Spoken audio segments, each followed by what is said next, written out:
Hello friends, perfect winner YouTube channel पर आपका स्वागत है। हमने इंडियन कॉन्स्टिट्यूशन की सीरीज स्टार्ट की है। उस सीरीज में हमने लास्ट लेक्चर में इंडियन कॉन्स्टिट्यूशन के प्रीएम्बल की स्टडी की थी। आज के लेक्चर में हम देखेंगे कि इंडियन कॉन्स्टिट्यूशन 26 जनवरी 1950 को जब स्टार्ट हुआ तो उसमें कितने आर्टिकल्स थे और आज 2022 में इंडियन कॉन्स्टिट्यूशन की क्या सिचुएशन है, उसमें कितने आर्टिकल्स है, कितने पार्ट्स है, कितने शेड्यूल्स है और प्रीएम्बल में क्या चेंजेस किया गया है, ये आज की सिचुएशन को और जब इंडियन कॉन्स्टिट्यूशन 26 जनवरी 1950 को अमल में आया था तब में और आज में क्या डिफरेंस है, ये चीज आज हम जानने की कोशिश करेंगे। 1950 को इंडियन कॉन्स्टिट्यूशन में टोटल नंबर ऑफ आर्टिकल 395 थे और पार्ट्स थे 22, शेड्यूल थे 8 और प्रीएम्बल हम लास्ट लेक्चर में देख चुके हैं, जिसके अंदर सिर्फ एक ही बार चेंजेस किया गया है 42nd कॉन्स्टिट्यूशनल अमेंडमेंट से 1976 में। और 26 नवंबर 1949 को 284 मेंबर्स ने इस कॉन्स्टिट्यूशन पर सिग्नेचर की थी और 26 जनवरी 1950 से ये अमल में आ गया था। उस टाइम इसमें 395 आर्टिकल्स थे जो कि 22 पार्ट्स में डिवाइड किए गए थे। पार्ट 1 हमको बताता है कि संघ और उसका राज्य क्षेत्र कैसे होगा। पार्ट 2 हमें बताता है सिटीजनशिप। पार्ट 3 बताता है हमें फंडामेंटल राइट्स। इसी प्रकार से 22 पार्ट्स में इंडियन कॉन्स्टिट्यूशन को बनाया गया था 1950 में। आज जो कि पार्ट्स 25 हो चुके हैं 222 में। अगर आज हम देखें तो इंडियन कॉन्स्टिट्यूशन अपनी इसी पहचान की वजह से वर्ल्ड का लार्जेस्ट इंडियन कॉन्स्टिट्यूशन बन जाता है, जिसमें आज 463 प्लस आर्टिकल्स मौजूद है। लेकिन 463 आर्टिकल मैं आपको बता रहा हूं, आप अगर इंडियन कॉन्स्टिट्यूशन खोलेंगे तो आप देखोगे कि उसमें आज भी नंबर ऑफ आर्टिकल 395 ही है। इसका ये मीनिंग है कि जब कॉन्स्टिट्यूशनल अमेंडमेंट से 368 आर्टिकल से कोई भी चेंजेस किया जाता है तो उसके बाद उस आर्टिकल का सब आर्टिकल जोड़ा जाता है। फॉर एग्जांपल हम ले लेते हैं 39A 39B, ये आर्टिकल है जो कि इंडियन कॉन्स्टिट्यूशन में कॉन्स्टिट्यूशनल अमेंडमेंट से जोड़े गए हैं। वैसा ही एक आर्टिकल है 21A जो कि 86th कॉन्स्टिट्यूशनल अमेंडमेंट से इंडियन कॉन्स्टिट्यूशन में जोड़ा गया है, जो कि शिक्षा का अधिकार प्रदान करता है। वैसे ही बहुत सारे आर्टिकल इंडियन कॉन्स्टिट्यूशन में जोड़े जाने की वजह से उन आर्टिकल्स की नंबर्स बढ़कर 463 प्लस हो गई है, जो कि टोटल नंबर ऑफ आर्टिकल 395 से बढ़कर 463 आज की डेट में हमको देखने को मिलता है। उसके बाद आ जाते हैं हम पार्ट्स पे। आज अगर हम देखें तो इंडियन कॉन्स्टिट्यूशन में हम कहते हैं 25th पार्ट्स है, और जबकि इंडियन कॉन्स्टिट्यूशन जब अमल में आया था 26 जनवरी 1950 को, उस टाइम इंडियन कॉन्स्टिट्यूशन में 20 पार्ट्स थे। अगर हम देखें तो 4A 9A 9B और 14B ये चार पार्ट्स इंडियन कॉन्स्टिट्यूशन में इंसर्ट किए गए हैं। तो 22 प्लस 4 इज इक्वल टू 26 हो जाएंगे। लेकिन मैं कह रहा हूं इंडियन कॉन्स्टिट्यूशन में 25 पार्ट है। इसका मीनिंग ये है कि एक पार्ट इंडियन कॉन्स्टिट्यूशन से निकाला गया है। वो निकाला गया है 1956 में, जो कि 7th कॉन्स्टिट्यूशनल अमेंडमेंट में से 7th पार्ट को इंडियन कॉन्स्टिट्यूशन से निकाला गया था। तो उस पार्ट्स के निकाले जाने की वजह से और इन चार पार्ट्स को इंसर्ट किए जाने की वजह से आज इंडियन कॉन्स्टिट्यूशन में पार्ट्स की संख्या मिलाकर 25 हो गई है। उसी तरह से अगर हम देखें फ्रेंड्स तो इंडियन कॉन्स्टिट्यूशन जब 26 जनवरी 1950 को अमल में आया था उस वक्त शेड्यूल 8 थे, और आज की डेट में अगर हम देखें तो 12th शेड्यूल इंडियन कॉन्स्टिट्यूशन में है। उसके अंदर ऐड किया गया है 9th schedule, 10th schedule, 11th schedule, 12th schedule. यहाँ पर हम ये फर्क देख सकते हैं, जब आर्टिकल इंसर्ट किया गया था तो आर्टिकल के नंबर को सब नंबर यानी 39A ऐसे दिया गया था, और यहाँ पर हम शेड्यूल अगर देखेंगे तो शेड्यूल इंसर्ट करते वक्त 8th शेड्यूल के बाद में 9th शेड्यूल, 10th शेड्यूल, 11 और 12 ये अलग अलग नंबर के शेड्यूल ऐड किए गए। इसलिए शेड्यूल के नंबर बढ़कर 12 हो गए। 9th शेड्यूल इंडियन कॉन्स्टिट्यूशन में ऐड किया गया था 1951 में फर्स्ट कॉन्स्टिट्यूशनल अमेंडमेंट से।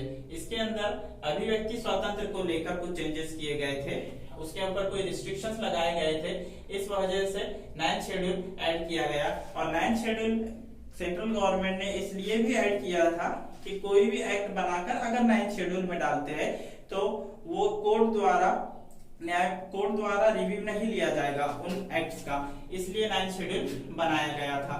जमीन सुधारना से लेकर उसके अंदर अलग अलग कायदे और कानून बनाए गए थे। लेकिन कुछ केस लॉ के बाद में ये कोर्ट ने ये डिसीजन दिया कि कोर्ट आर्टिकल 137 के तहत किसी भी चीज को रिव्यू कर सकता है, और अगर संसद 9th शेड्यूल में अगर कोई एक्ट डालता है तो सिर्फ 9th शेड्यूल में डालने की वजह से उस एक्ट का रिव्यू ना लिया जाए, ये हो नहीं सकता। इंडियन जुडिशरी हर एक्ट का रिव्यू लेने के लिए स्वतंत्र है। तो अब 9th शेड्यूल में डाले गए एक्ट का भी इंडियन जुडिशरी सिस्टम रिव्यू ले सकता है। उसके बाद में ऐड किया गया 10th शेड्यूल, जो कि 1985 में 52 कॉन्स्टिट्यूशनल अमेंडमेंट को करवाकर लिया गया था। 52 कॉन्स्टिट्यूशनल अमेंडमेंट एक पक्ष से दूसरे पक्ष में जाने के लिए बंदी डाली गई थी, जिसके लिए राजीव गांधी ने विशेष प्रयत्न किया था। वो एक्ट बना के 10th शेड्यूल 1985 में इंडियन कॉन्स्टिट्यूशन में इंसर्ट किया गया। उसके बाद में हम देख लेते हैं 11th शेड्यूल और 12th शेड्यूल। ये दोनों भी शेड्यूल जो है तो एक ग्राम क्षेत्र से और एक शहरी क्षेत्र से रिलेटेड है। 11th शेड्यूल में हम ग्राम पंचायत, पंचायत समिति और जिला परिषद के बारे में जिक्र देखते हैं, और 12th शेड्यूल में हम नगर पालिका, महानगर पालिका का जिक्र देखते हैं।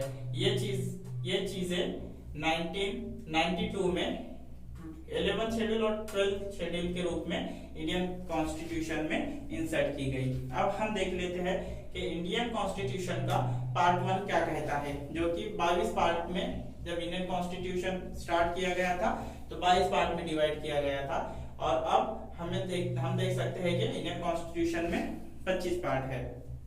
तो पार्ट 1 कहता है संघ और उसका राज्य क्षेत्र। संघ और उसका राज्य क्षेत्र, इसके अंदर 1 to 4 आर्टिकल आते हैं, जिसके अंदर आर्टिकल 1 में बताया गया है कि India that is Bharat shall be the union of states. Article 1 में कहा गया है कि India that is Bharat shall be the union of states.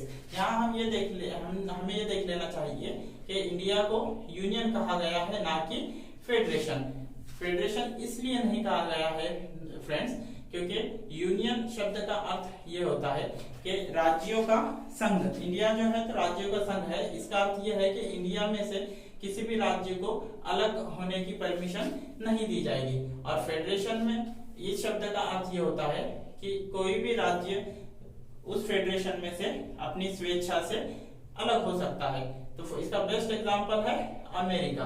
America में जो राज्य है, हम कल के लेक्चर में देख चुके हैं कि अमेरिका के राज्य स्वयं पूर्ति से एकीकृत हुए हैं और उन्हें अलग निकलने का भी हक है।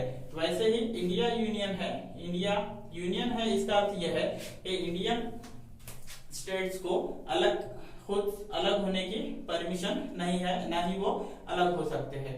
इसमें आर्टिकल 1 में 3 चीजें बताई गई है। एक, इस देश का नाम क्या होगा। नंबर 2, राज्यों का संघ। राज्यों का संघ, इसका अर्थ क्या होगा, इसे देखने के लिए हमें इसका जो दूसरा भाग है वो हमें एक निर्देश देता है कि आप अनुसूची में जाए। अनुसूची अर्थात शेड्यूल में जाए, जो कि इंडियन कॉन्स्टिट्यूशन में 8 शेड्यूल थे और अब 12 शेड्यूल हो चुके हैं।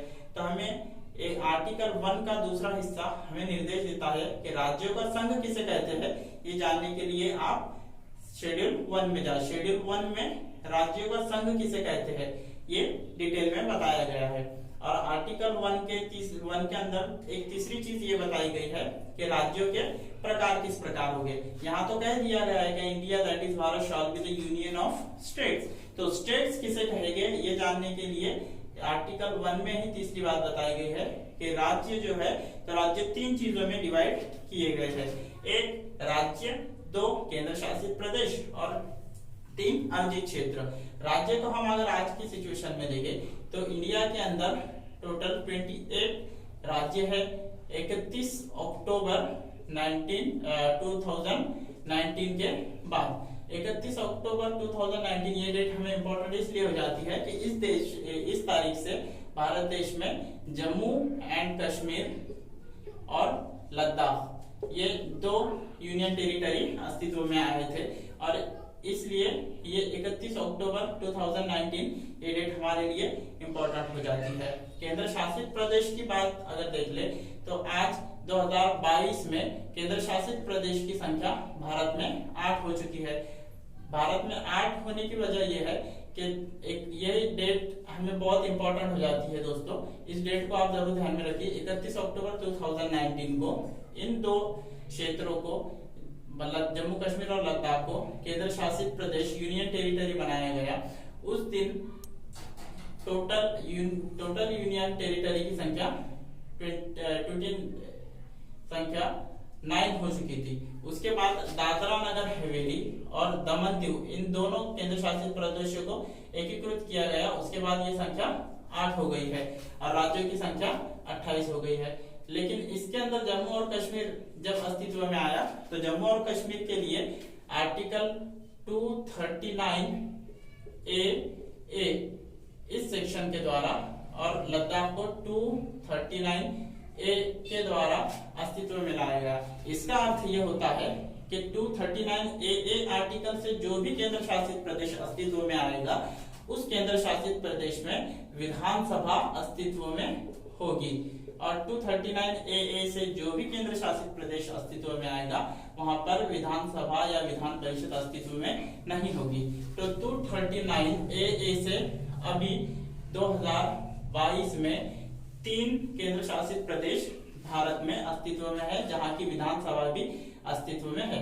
239AA का मतलब उस राज्य में के विधानसभा अस्तित्व में रहेगी। नंबर 1 दिल्ली, पुदुचेरी और जम्मू एंड कश्मीर इन तीनों राज्यों में विधानसभाएं भी अस्तित्व में रहेगी। अगला टॉपिक देख लेते हैं। तीसरा टॉपिक है अर्जित क्षेत्र। आर्टिकल 1 के तीसरे हिस्से में 3 चीजें दी गई है, एक राज्य, एक केंद्र शासित प्रदेश और एक अर्जित क्षेत्र। अर्जित क्षेत्र यानी ऐसा क्षेत्र जो कि इंडियन आर्मी द्वारा या इंडियन सेना द्वारा किसी क्षेत्र पर कब्जा किया गया हो या फिर किसी पड़ोस वाले देश से बातचीत कर वह क्षेत्र भारतीय सीमा में भारतीय बाउंड्री के अंदर उसे समाविष्ट किया गया हो, उस क्षेत्र को क्या कहेंगे हम? भारत का राज्य क्षेत्र कहेंगे।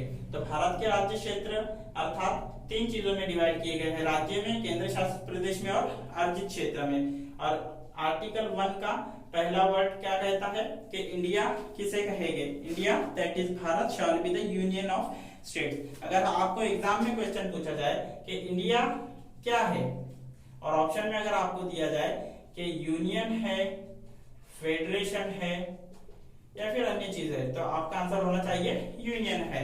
इंडिया जो है तो यूनियन है। ठीक है फ्रेंड्स, हम कल के लेक्चर में देखेंगे आर्टिकल 2 क्या हमसे क्या कहता है और उसको डिटेल में जानने की कोशिश करेंगे और अन्य आर्टिकलों की भी इसी प्रकार से हिस्ट्री और ज्योग्राफी देखते हुए उनके अंदर क्या क्या चेंजेस हुए और कौन से चेंजेस कैसे हो सकते हैं ये चीज हम कल के लेक्चर में देखेंगे। Thank you.